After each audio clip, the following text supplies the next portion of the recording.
Iran जौहरी हथियार न रखने पर रजामंद है। दोहा में होने वाला इजलास शायद अहम साबित हो सकता है, शायद ना हो। देखते हैं क्या होता है।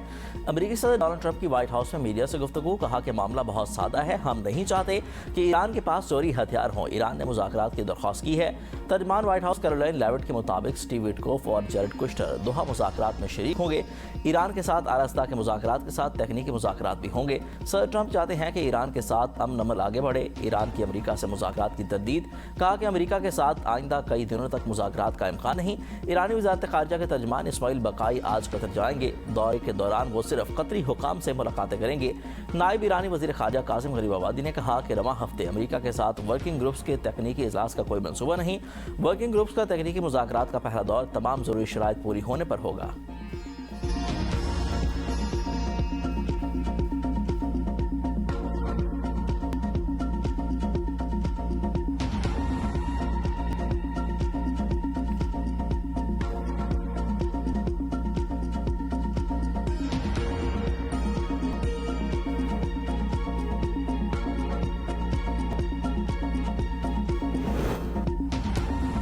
इस्लामाबाद मुआहदे के बाद मुस्बत पेशरफ्त। ईरान के मुंजमद $12 अरब में से $6 अरब जारी होने का इम्कान। सदर मसूद पज़ेशियान कहते हैं अमेरिका के साथ अबूरी मुआहदे के बाद तेल और पेट्रोकेमिकल शोबे पर आयद बास पाबंदियों में नरमी आई है, जिसके नतीजे में इन मुंजमद फंड्स की वापसी मुमकिन हो सकेगी। अमेरिकी हुकाम का कहना है कि अब तक ईरान के साथ किसी मुंजमद असासे की हवालगी के अमल पर अमल नहीं लाई गई। ईरानी सदर की सीनियर उलमा और दीनी शख्सियात से मुलाकात, कौमी यकजहती, दाखिली इस्तेकाम, हालिया इलाकाई सूरत हाल और ईरान को दरपेश चैलेंजेस पर भी तबादला ख्याल। पज़ेशियान ने कहा कि हुकूमत अवाम के मसाइल के हल और मुल्की इस्तेकाम के लिए उलमा की आरा और रहनुमाई से इस्तिफादा हासिल करेगी। ईरान की खलीजी ममालिक को नया सिक्योरिटी इत्तेहाद की पेशकश। वज़ीर ख़ारिजा अब्बास अराग़ची कहते हैं कि खलीज में बहरी आमदोरफ्त की बहाली में किसी भी दूसरे फरीक की मुदाखलत को मामलात को मज़ीद पेचीदा बना देगी। हालिया वाक़यात ने वाज़ेह कर दिया कि खित्ते के ममालिक को अपनी सलामती की जिम्मेदारी खुद संभालनी चाहिए और मुस्तक़बिल के सिक्योरिटी इंतज़ामात भी बाहमी मुशावरत से तय करने चाहिए।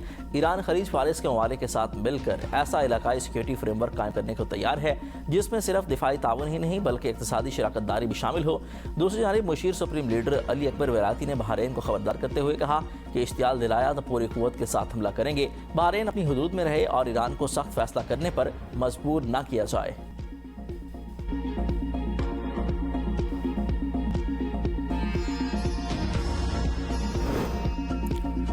ओमान और ईरान का अपना हुर्मज़ पर राब्ता और ताउन बढ़ाने पर इत्तफाक। ओमान और ईरान की मुश्तरका कमेटी का इजलास। अपना हुर्मज़ के मुस्तक़बिल के इंतज़ाम और मुतल्लिक़ा अमूर पर तबादला ख्याल। ओमानी वफ़द की क़यादत वज़ारत ख़ारिजा के नुमाइंदे शेख अब्दुल अज़ीज़ बिन अब्दुल्ला, ईरानी वफ़द की सरबराही नायब वज़ीर ख़ारिजा बराए क़ानून और बैनुल-अक़वामी अमूर कासिम गरीबाबादी ने की। दोनों ममालिक का मुश्तरका मफादात और खुद मुख्तारी के तहफ़्फ़ुज़ के अज़म का अदा। अपना हुर्मज़ में जहाज़ रानी और बहरी खिदमात के शोबों में ताउन के फ्रेमवर्क पर भी गौर। दोनों ममालिक का दो तरफ़ा और बैनुल-अक़वामी मफ़ाहमतों को मज़ीद आगे बढ़ाने पर जोर। PIA निजकारी की कामयाबी से मुकम्मल मलकियत बासाब्ता नए मालिकान को मुंतकिल। वज़ीर आज़म शहबाज शरीफ का PIA निजकारी के पहले मालियाती मरले की कामयाबी पर इज़हार इत्मीनान। कहा कि पाकिस्तान के माशी इस्लाहात के सफ़र में एक और अहम संगमील अबूर हो गया। PIA के इंतज़ामी कंट्रोल की मुंतकिली नए बाब का आगाज़ है। जदीद सरमाकारी से कौमी एयरलाइन की बहाली की बुनियाद रखी है। निजकारी अमल की कामयाबी में तमाम मुतल्लिक़ा इदारों की पेशेवराना खिदमात काबिल सताइश हैं। फील्ड मार्शल, नायब वज़ीर आज़म और तमाम इदारों की काविशें काबिल तहसीन हैं। PIA की बहाली और जदीद खतूत पर इस्तवार करने के लिए तब्दीली का अमल शुरू हो चुका। PIA इक्विटेड लिमिटेड कंपनी ने 180 अरब रुपए में मलकियत हासिल की है। हुकूमत को सिर्फ 55 अरब रुपए मिलेंगे, जबकि 125 अरब रुपए की PIA में सरमायाकारी होगी। कराची पुलिस की रिपोर्ट में गुल प्लाजा में आग हादसाती करार। गफलत पर यूनियन कमेटी सदर तनवीर पास्ता समेत दीगर मुलजिम नामजद। पुलिस ने मुकदमे के चालान के साथ तहकीकाती रिपोर्ट प्रोसिक्यूशन को जमा करा दी। पुलिस ने तमाम मुलजिमान को मफरून करार दे दिया। तहकीकाती रिपोर्ट के मुताबिक आग की शुरुआत का दुकान नंबर 193 से हुई। दुकानदार नेमतुल्ला अक्सर औकात दिन के औकात में अपने 11 साल के बेटे के स्पुर्द करके चला जाता था। हुज़ैफा की जानिब से माचिस की तीलियां जलाकर फेंकने से मसनूई फूलों में आग लगी। नेमतुल्ला और हुज़ैफा गफलत और लापरवाही के मुर्तकिब पाए गए। कम उम्र बच्चे को दुकान पर काम से न रोकना मार्केट यूनियन की गफलत करार। वाक़े में 72 अफराद जाम बहक हुए थे। सानिया गुल प्लाजा सिंध हुकूमत और इंतजामिया को क्लीन चिट क्यों? पुलिस तहकीकाती रिपोर्ट पर कई अहम सवालात उठ गए। माहिरीन के मुताबिक पुलिस ने अदालती कमीशन की रिपोर्ट चालान के साथ मुंसलिक नहीं की। अदालती रिपोर्ट में साने की वजूहात और जिम्मेदारियों से मुतल्लिक अहम निकात मौजूद हैं। पुलिस रिपोर्ट में इंतजामिया की नाअहली का जिक्र नहीं। फायर ब्रिगेड के पास आग बुझाने के अमले की कमी थी। फंसे हुए लोगों को रेस्क्यू करने के लिए सीढ़ियां तक मौजूद न थी। इंतजामिया के पास दीवारें तोड़ने के लिए जदीद टेक्नोलॉजी और मशीनरी न होने से जानी नुकसान हुआ। स्नारिकल गाड़ियां भी कमी थी। फायर ब्रिगेड के पास आग बुझाने के लिए पानी और अमले की कमी थी। हुकूमत फंसे हुए शहरियों को बचाने में नाकाम क्यों रही, इसका जवाब भी रिपोर्ट में नहीं दिया। पुलिस रिपोर्ट में इमारत के जिम्मेदारान, मार्केट यूनियन के अहदेदारान को गफलत का जिक्र तो मौजूद है, लेकिन मुतल्लिका महकमों की खराब कारकर्दगी का कोई भी जिक्र मौजूद नहीं।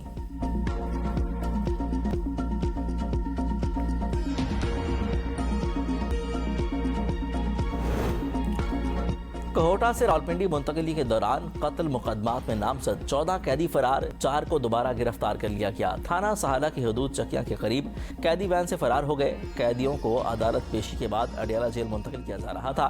पुलिस की फौरी कार्रवाई, कोहोटा के दाखिली और खारजी रास्ते से 10 कैदियों की गिरफ्तारी के लिए इलाके में सर्च ऑपरेशन जारी। कराची में दहशतगर्दी, अफवान नाज़िम उल उमूर की वज़ारत ख़ारजा तलबी। अफगानिस्तान में तैनात पाकिस्तानी सफ़ीर ने भी अफगान वज़ारत ख़ारजा को एहतजाजी मरासला दे दिया। तर्जमान दफ्तर ख़ारजा के मुताबिक कराची दहशतगर्द हमले में अफगान शहरियों के मुलव्वस होने के शवाहिद भी मौजूद हैं।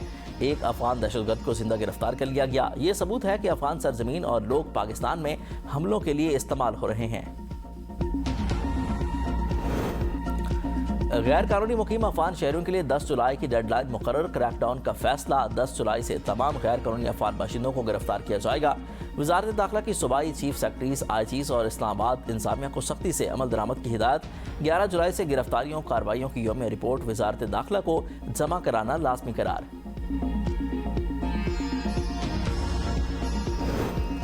पंजाब हुकूमत ने आदि मुजरिम बिल असम्बली में पेश होने से रोक दिया। वज़ीर आला मरियम नवाज ने स्पीकर की तहफ़्फ़ुज़ात की वजह से पंजाब हैबिचुअल अफेंडर बिल पर दोबारा गौर करने का हुक्म दे दिया। बिल दोबारा कायमा कमेटी की बराए दाखिला को भेजा जाएगा। इससे पहले अपोजिशन लीडर मोइन रियाज कुरैशी ने असम्बली से खिताब करते हुए कहा था कि बिल जमहूरी रिवायात को, लोगों की आज़ादी इज़हार राय पर आखिरी कील साबित होगा। लोगों को दबाने के लिए ये बिल लाया जा रहा है। स्पीकर मलिक मोहम्मद अहमद खान ने कहा कि बिल का मुझे नहीं पता था, कमेटी को रेफर के बाद बिल आ चुका है। जिस दिन ये बिल पेश हुआ तो उस दिन कुर्सी पर कोई और इजलास चला रहा था और कमेटी की रिपोर्ट भी मैं मौजूद नहीं था। मुजव्वज़ा बिल के तहत इंटेलिजेंस कमेटियां किसी शख्स को आदि मुजरिम या समाज दुश्मन सरगर्मियों में मुलव्वस करार देने की सिफारिश कर सकेंगी। ऐसे मुश्तबा अफराद की इलेक्ट्रॉनिक निगरानी, ट्रैकिंग, बैंक अकाउंट मुंजमद करने, जायदाद जब्त करने या उस पर पाबंदी लगाने, शनाख्ती दस्तावेजात पर पाबंदियां भी आयद की जा सकती हैं। Punjab habitual offender bill criminals और 4th शेड्यूल में शामिल अफराद के लिए है। आम अफराद का बिल से कोई लेना देना नहीं। वज़ीर इत्तलात पंजाब असमा बुखारी कहती हैं, सिंध असम्बली 2023 में यही बिल मंजूर कर चुकी है। पंजाब में मुजव्वज़ा कानून को दोबारा देखेंगे। बेहतरी के लिए बिल में तब्दीली करनी पड़ी तो करेंगे। वज़ीर आला मरियम नवाज ने बिल पर नज़रसानी की हिदायत की है।